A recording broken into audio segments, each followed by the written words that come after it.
chùa lo lo nàng lo lo luôn đầu chia tuôn đỡ gò bự đàn đô chỉ trâu rô ua rầm bầu số to bò câu bằng từng châu luôn.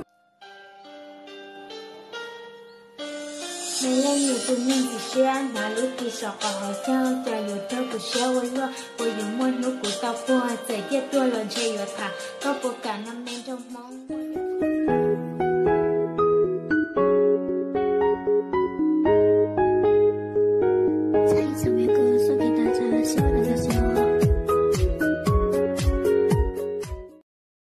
Okay, ready?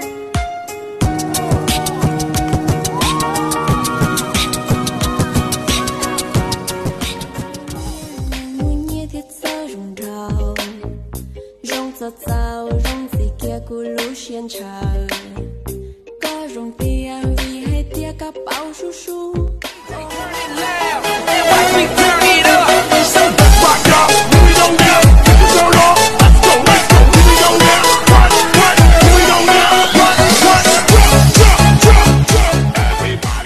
Buồn lắng nghe em ơi vì phải để em hay nghĩ suy đôi khi em buồn mà sao anh thấy thương em làm sao anh chưa lo được em trong lúc anh cơ hàng là một người đàn ông sao anh có thể để cho em buồn ịp là lo vì giờ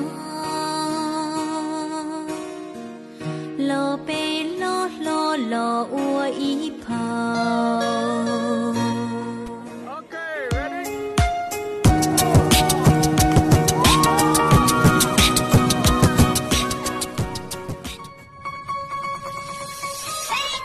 Lũ con bảo đi cha, giờ cái lũ vừa lo đi ra, giờ để con đi cùng xin lũ, là lũ đuôi này chỉ xin nhau, xa đây trong chính tâm, trong đi ra chuyện nhiều lắm.